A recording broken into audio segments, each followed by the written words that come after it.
and this is again my take on the Torah. I am not a scholar. I am a layman who is doing this out of the joy and love of working within the Torah. We are on Exodus, Mishpatim, Exodus 21:1 through 24:18. The Hebrew word mishpat, plural mishpatim, does not have just one translation. Menachem Elon, a former justice of the Israeli Supreme Court, explains that the word means several things: court judgments, a system of laws and precepts, legal rights, and fixed customs or usages. All definitions of mishpat have certain things in common: an action taken in favor of a weak petitioner against a strong adversary. These explanations vary one from another, yet they all strive to achieve an ideal society while recognizing that contemporary reality falls short. It would be better if people did not harm their neighbors and their neighbors' property, and if the strong did not take advantage of the weak. But since all this does occur, it is the job of the law to mitigate what it cannot eliminate. At the same time, Jewish law, as expressed in the Torah and subsequent legal development, does not merely list rules and penalties for disobeying them. More than any secular legal system, it holds out hope for a society of harmony and individual and group well-being. Mishpatim. Why is this here at this point in time? Last week we had fire on the mountain, and we had smoke, and we had shofars, and we had all this noise and cacophony and God revealing himself to everybody. And now suddenly we have this list of rules. I believe that when you go back to the beginning of Yitro, the first thing that happens there is that, Jethro has Moses tap people who can put a society together. And then God reveals himself. And now what happens now is these are the rules of the society, because all of these people, the million-odd people who heard God on the mountain in Yithro, all heard him distinctly for themselves. They will all have different ideas and different translations, so to speak, of what God said. So this laying down of the law is to put it all in perspective and have everyone go by the same rules. Chapter 21. These are the rules that you shall set before them. When you require a Hebrew slave, he shall serve 6 years. In the 7th year he shall go free without payment. If he came in single, he shall leave single.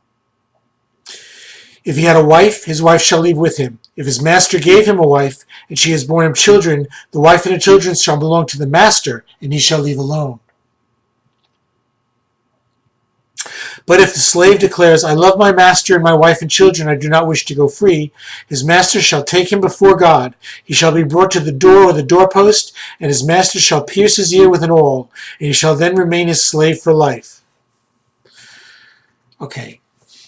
There's a lot of reasons why slavery is so discussed in the Torah. For one, 10 weeks ago, all the Hebrews were slaves.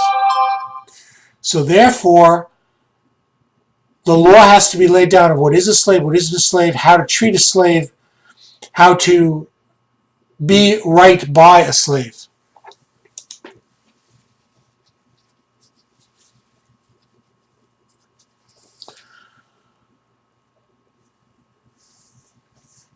I think it's pretty self-explanatory. I think the idea of an awl going through the ear at a doorpost. Why?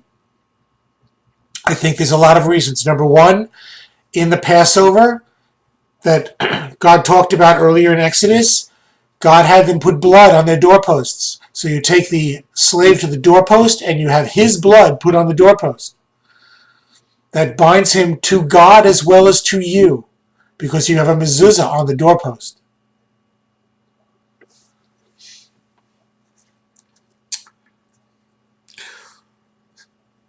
Chapter 21, number 7.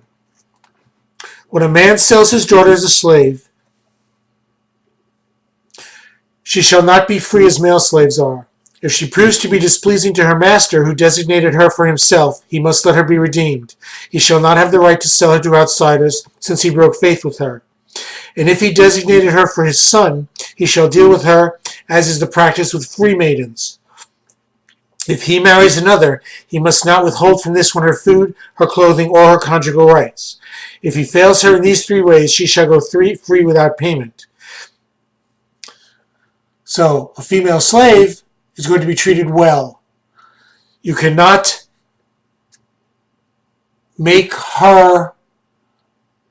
stop giving her what you need to give her in order for her to survive if you take another.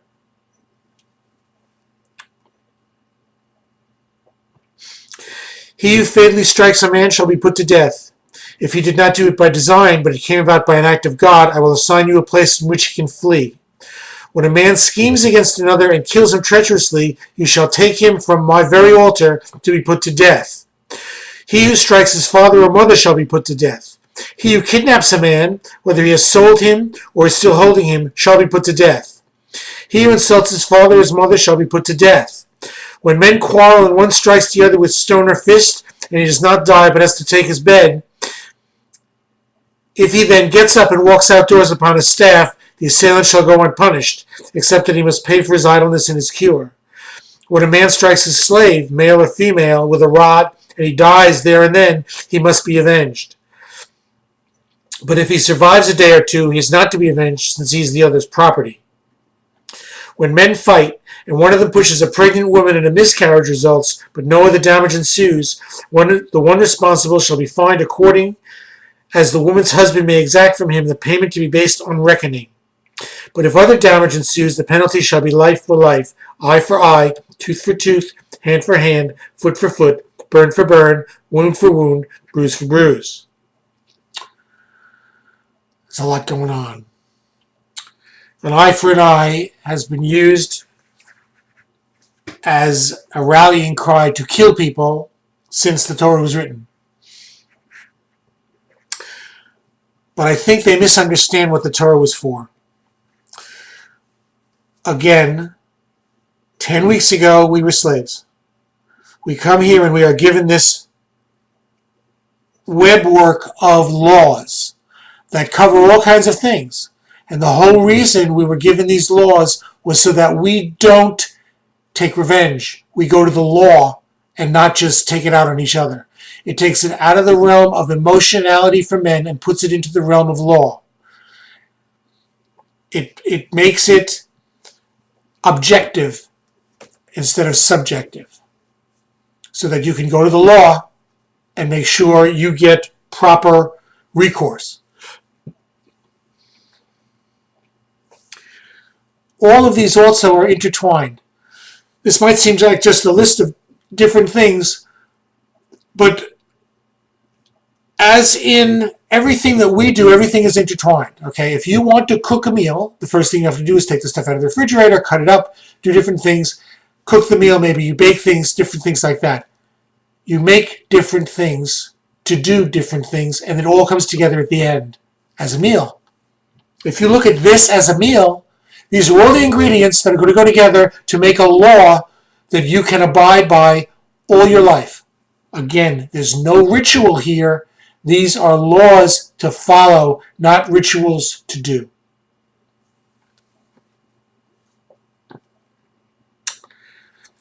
Excuse me. When a man strikes the eye of his slave, male or female, and destroys it, he shall let him go free on account of his eye.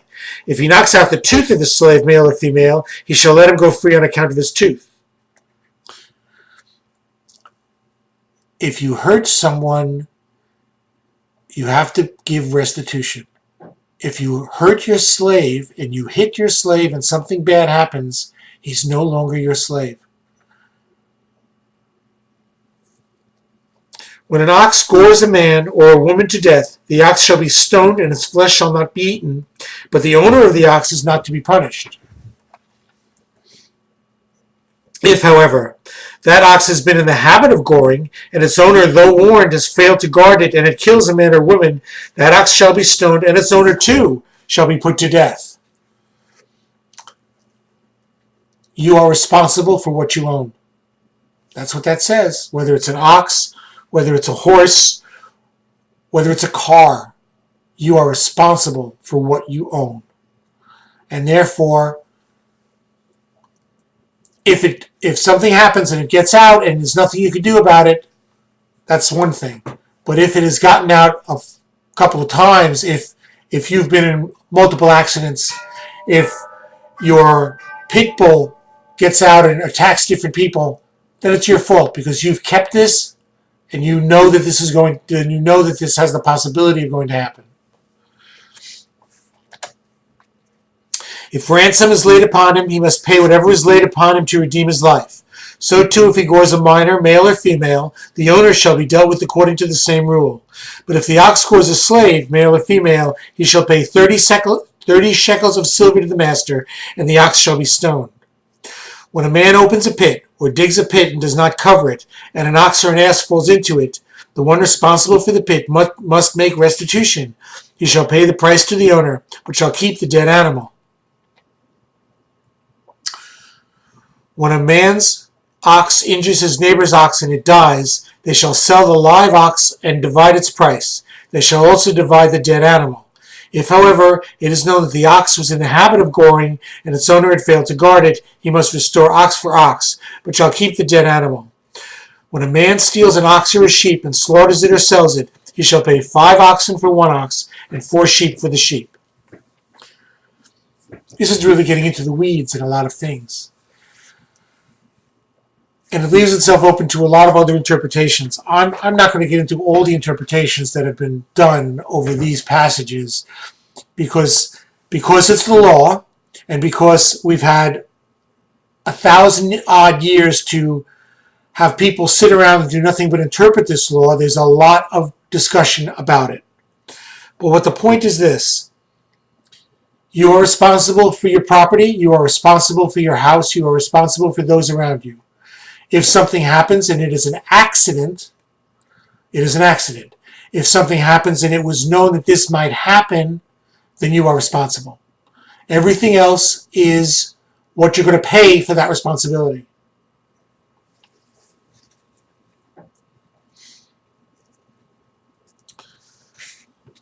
So for the first chapter, all of these rules are about people, different things going on. Hold on.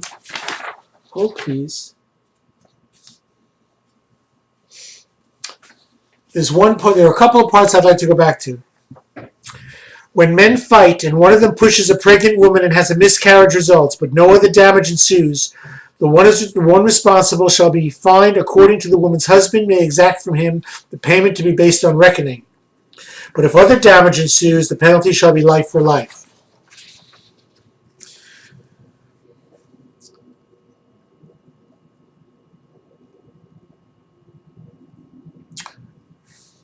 We are dealing with a case of inadvertent injury. A pregnant mother caught too close to a brawl. If she loses her baby but is otherwise unharmed, the punishment for the culprit is monetary compensation to the husband as determined by the court. If the mother herself should lose her life, the assailant will be executed by the court.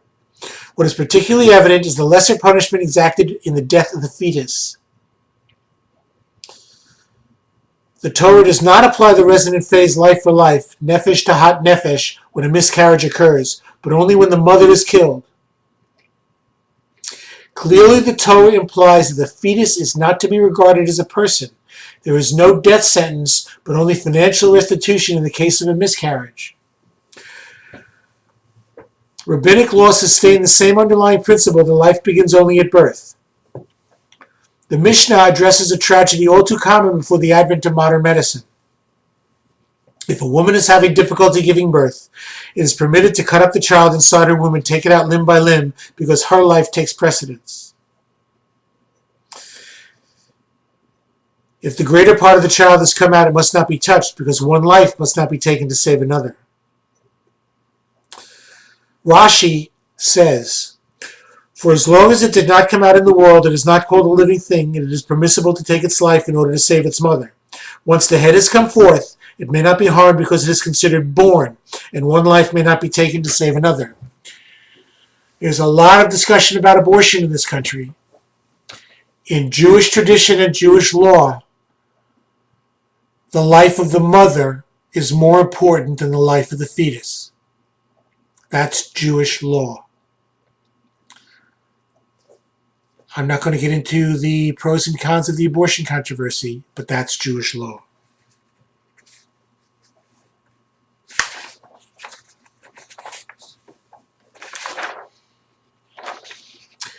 Chapter 22. If the thief is seized while tunneling and he's beaten to death, there is no blood guilt in his case. If the son is ridden on him, there is blood guilt in that case. He must make restitution. If he lacks the means, he shall be sold for his theft. But if what he stole, whether ox or ass or sheep, is found alive in his possession, he shall pay double. When a man lets his livestock loose to graze in another's land, and so allows a field or a vineyard to be grazed bare, he must make restitution for the impairment of that field or vineyard. So now we're talking about interpersonal relationships. Thievery, thou shalt not steal. Period. End of story. Thou shalt not steal. And this is the way different people steal, and this is how you deal with it. So this is actually putting flesh to the bones of the first 10 commandments. We gave you 10 commandments, but that's just the beginning. Thou shalt not steal. Well, what if you do this? Well, what if you do that? This may sound like laws, but in a way, this is really interesting in terms of how is this explained? So you have these laws, and now what happens is you're sitting around the fire or you're sitting around the house with a bunch of people and you say, you know what happened? Fred's ox got out of the pen and ran away and killed George's sheep. What do we do? This is how the conversation starts. So it is narrative. It's done as laws, but the idea is to start a conversation. And to start a conversation between people on how to deal with everyday things within the law. Not to take revenge. Nothing takes revenge. It all goes to the court. The whole idea is to make this law so that it takes it out of the realm of subjective revenge and makes it into the realm of court and objectivity.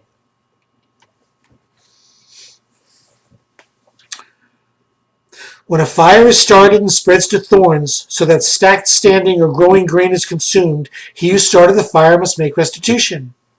When a man gives money or goods to another for safekeeping, and they are stolen from the man's house, if the thief is caught, he shall pay double.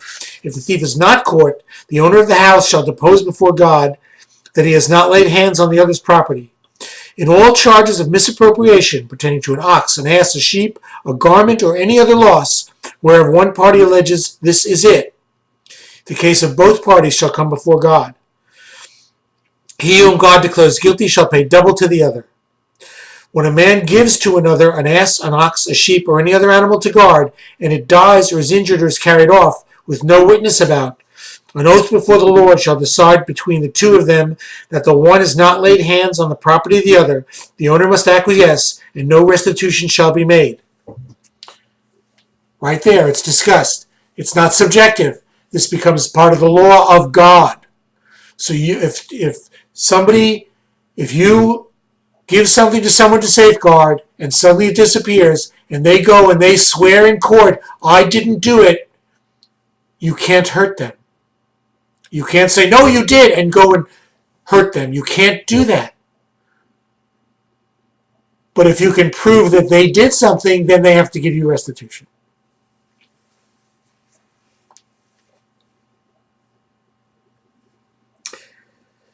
If the animal was stolen from him, he shall make restitution to its owner. If it was torn by beasts, he shall bring it as evidence. He need not replace what has been torn by beasts. When a man borrows an animal from another and it dies or is injured, the owner not being with it, he must make restitution.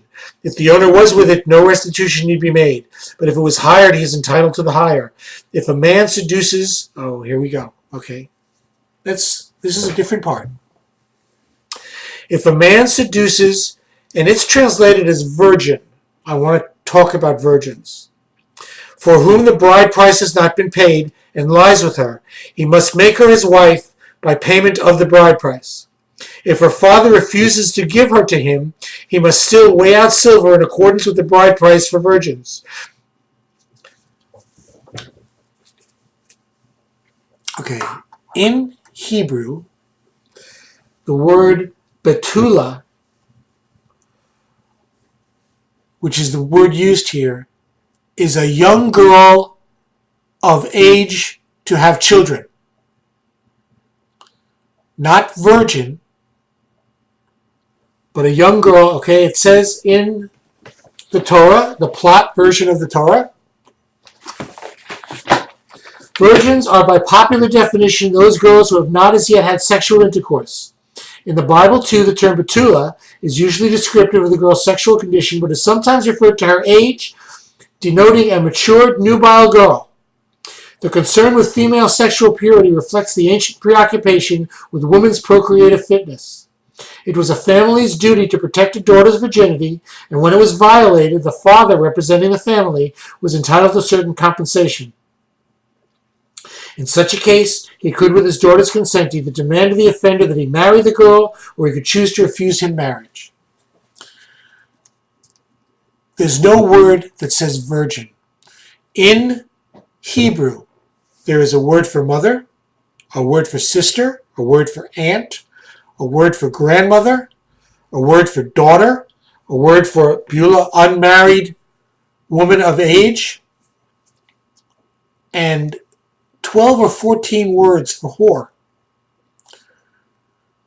What that means to me is whores were more important than daughters.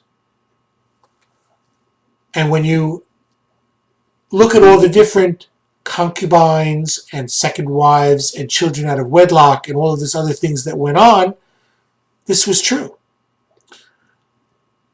A daughter was important as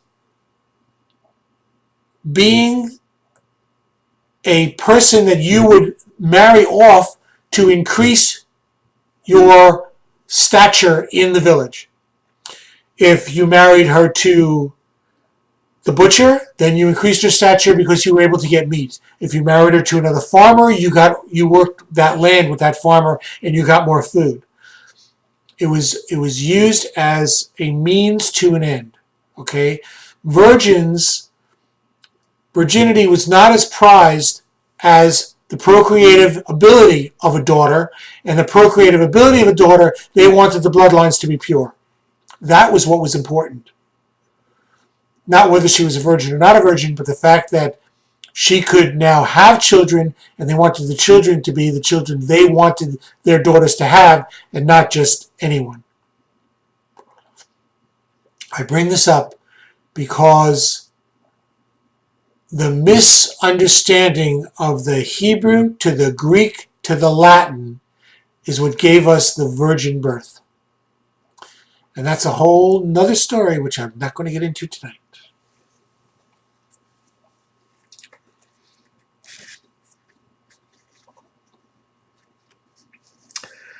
Chapter 22:17.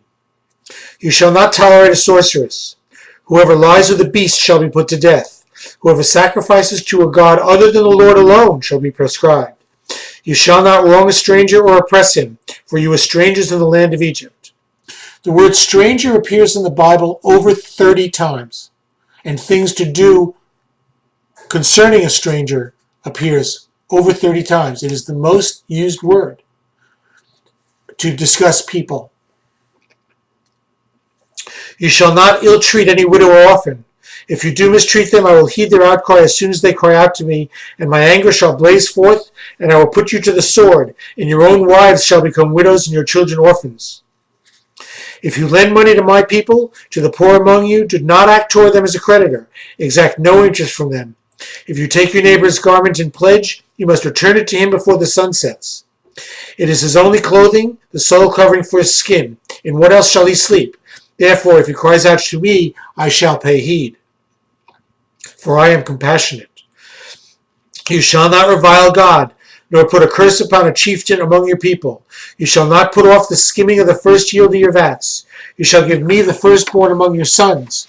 You shall do the same with your cattle and your flocks. 7 days it shall remain with its mother. On the 8th day you shall give it to me. You shall be holy people to me. You must not eat flesh torn by beasts in the field. You shall cast it to the dogs. Again, lots of different stuff. Why all these different things together? Again, it's a web of information, because you might be doing one thing. You are tilling your field with your oxen, and you are busy tilling your field, and the poor woman comes up and asks you for food. What do? It gives you the law. You were doing one thing, now you have to do another thing. This is where the web of the laws comes into effect, where you have to know, this is what I have to do. Speaking of which, from the earliest times, Judaism expected everyone to know, this is Midrash. From the earliest times, Judaism expected everyone to know and understand the law. Legal knowledge is not the closely guarded property of an elite. It is the heritage of the congregation of Jacob. Already in the 1st century CE, Josephus could write that should any one of our nation be asked about our laws, he will repeat them as readily as his own name. The result of our thorough education in our laws from the very dawn of intelligence is that they are, as it were, engraved on our souls. Hence, to break them is rare, and no one can evade punishment by the excuse of ignorance. That is why there are so many Jewish lawyers. Judaism is a religion of law, not because it does not believe in love. You should love the Lord your God. You shall love your neighbor as yourself. But because without justice, neither love nor liberty nor human life itself can flourish. Love alone does not free a slave from his or her chains.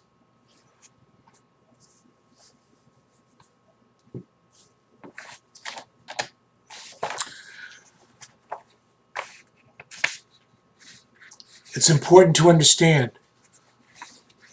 We as Jews, our job is to educate everyone. It's not to have some holy person stand on a pulpit and read to us and then interpret something of his interpretation. We are all allowed to read it. We are all allowed to interpret it. Education is one of the most important tenets of Judaism. And with education and knowledge and understanding of the law, we're supposed to make a better society. Not a society built around, listen to me because I know better, but a society built around, we all are in this together, we all understand the law. If you have a different interpretation of it than I do, then that's a basis of discussion. And that's what they do. They sit and discuss all the time. Okay, chapter 23. You must not carry false rumors. You shall not join hands with the guilty to act as a malicious witness. You shall neither side with the mighty to do wrong. You shall not give perverse testimony in a dispute so as to pervert it in favor of the mighty. Nor shall you show deference to a poor man in his dispute. When you encounter your enemy's ox or ass wandering, you must take it back to him. These are the social compacts. This is what you do because you're a civilized person. You shall not subvert the rights of your needy in their disputes. Keep far from a false charge. Do not bring death on those who are innocent and in the right, for I will not acquit the wrongdoer.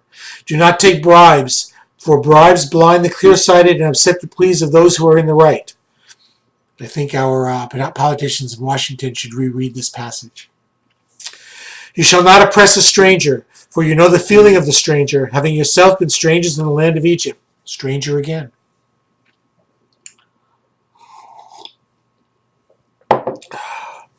"6 years you shall sow your land and gather in its yield, but in the 7th you shall let it rest and lie fallow. Let the needy among your people eat of it, and what they leave let the wild beasts eat. You shall do the same with your vineyards and your olive groves. 6 days you shall do your work, but on the 7th day you shall cease from labor, in order that your ox and your ass may rest, and that your bondman and the stranger may be refreshed. Be on guard concerning all that I have told you. Make no mention of the name of other gods. They shall not be heard on your lips."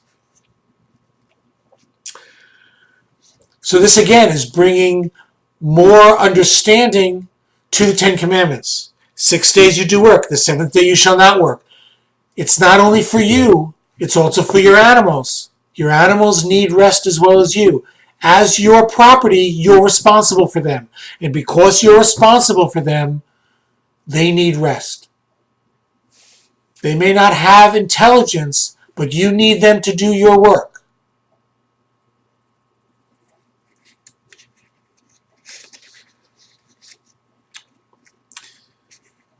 Three times a year you shall hold a festival for me. You shall observe the feast of unleavened bread, eating unleavened bread for 7 days as I have commanded you, at the set time in the month of Abib. For in it you have went forth from Egypt, and none shall appear before me empty-handed. Abib is not a month. Abib is a season. It is the lambing season. We've gone through this. All lambs are brought forth, are born in a 3-week period in the spring. All lambs for that year.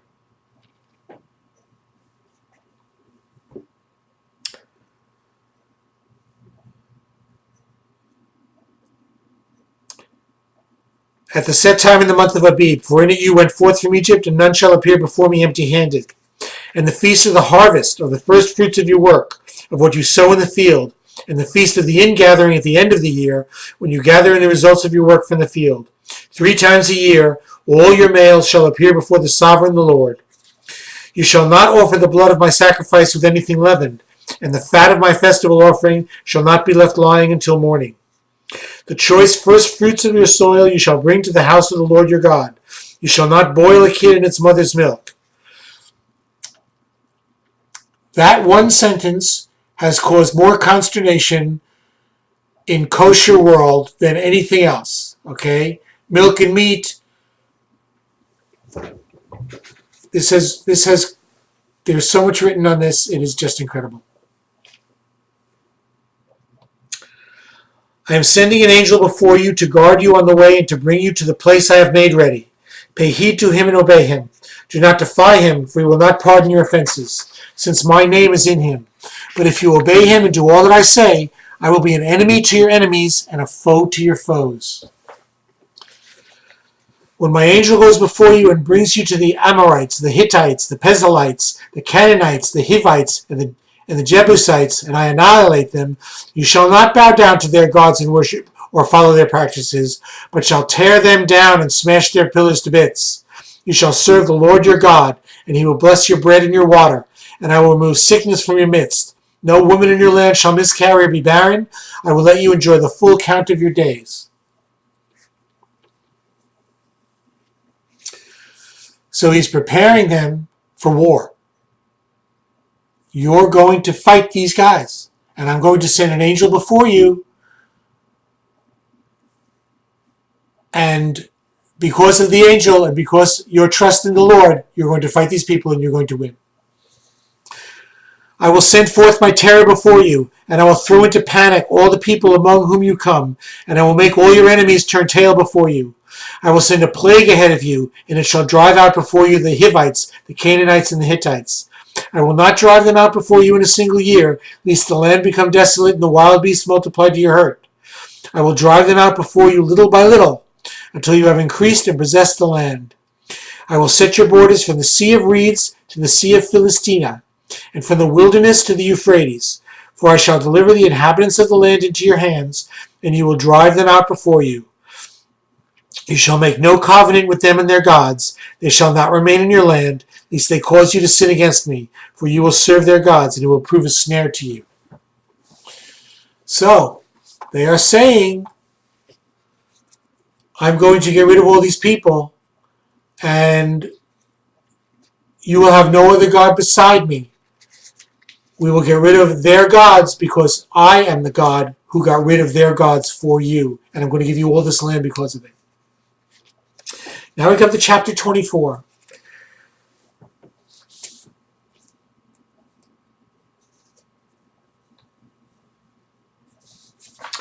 Before I come to chapter 24, I want to read this because before I spoke to you about the stranger.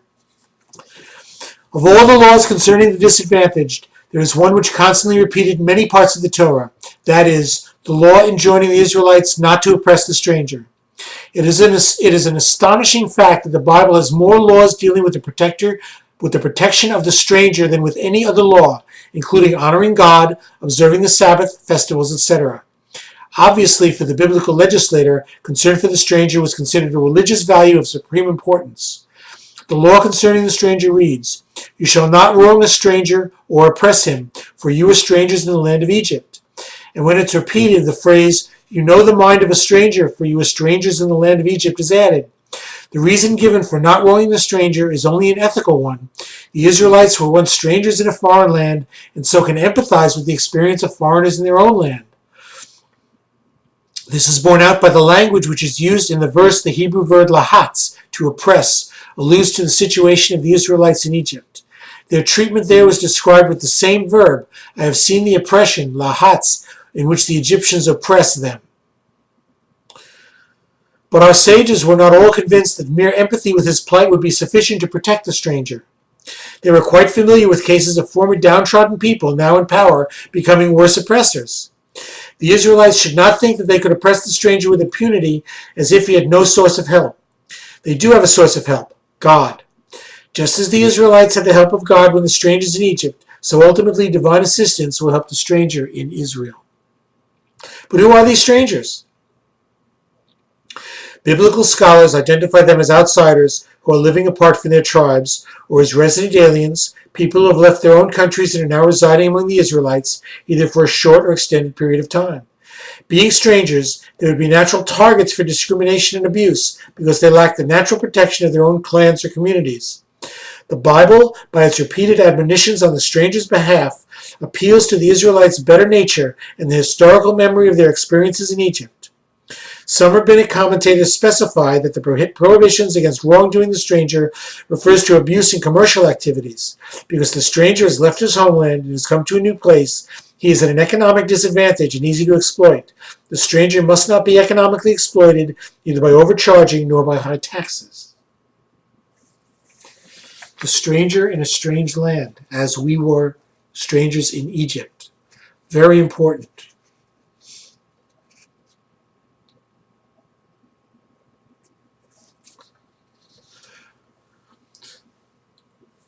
When it says that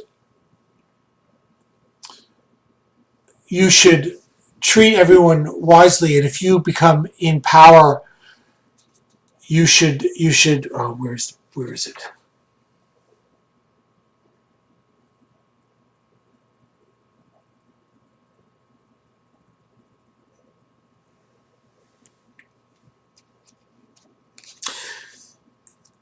They were quite familiar with the cases of former downtrodden people now in power becoming worse oppressors. We find that in Judaism after Hanukkah, when the Maccabees got rid of the Greeks and the Syrians, and they started the Hasmonean dynasty, they were worse than the Greeks and the Syrians.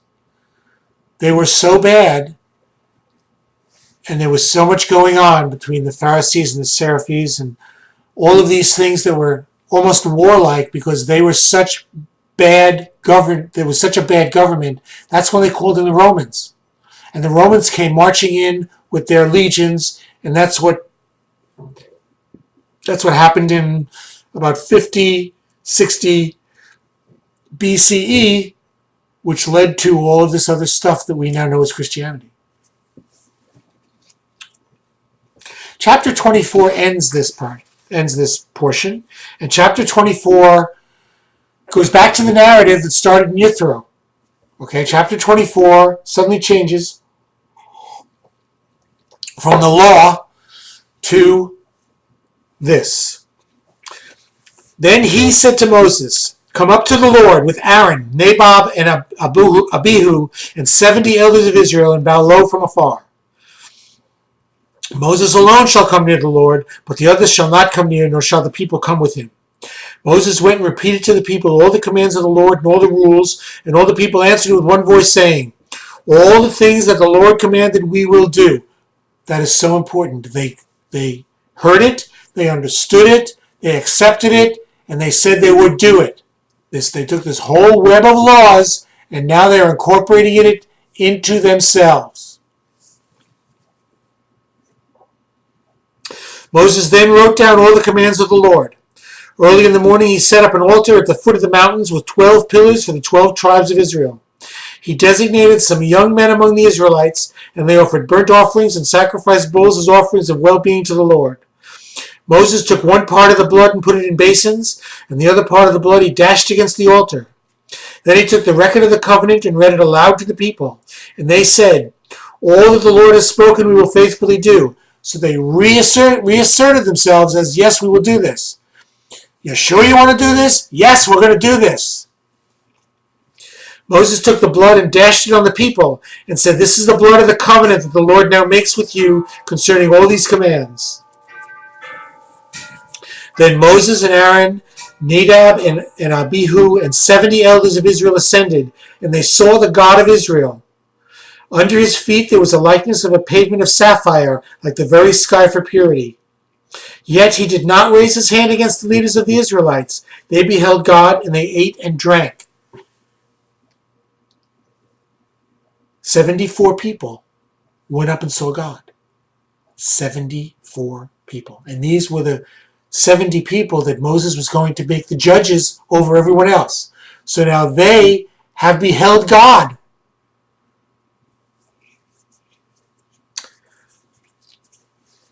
And God didn't kill them for it. Very important passage. The Lord said to Moses, "Come up to me on the mountain and wait there, and I will give you the stone tablets with the teachings and commandments which I have inscribed to instruct them." So Moses and his attendant Joshua arose, and Moses ascended the mountain of God. To the elders he had said, "Wait here for us until we return to you. You have Aaron and Hur with you. Let anyone who has a legal matter approach them." When Moses had ascended the mountain, the cloud covered the mountain. The presence of the Lord abode on Mount Sinai, and the cloud hid it for 6 days. On the 7th day he called to Moses from the midst of the cloud. Now the presence of the Lord appeared in the sight of the Israelites as a consuming fire on top of the mountain. Moses went inside the cloud and ascended the mountain, and Moses remained on the mountain 40 days and 40 nights. So God now shows himself to the 70 judges and to Aaron and Aaron's 2 sons. And then he shows himself again to the entire tribe of Israel as the fire. He shows himself because he's making sure that they understand that they have made a covenant with him. A covenant by fire, a covenant by blood, a covenant by sacrifice of the bulls that the young men put up, a covenant with eating. Fully invested. Everyone is fully invested in the Lord. And next week we will talk about the next portion. Thank you so much.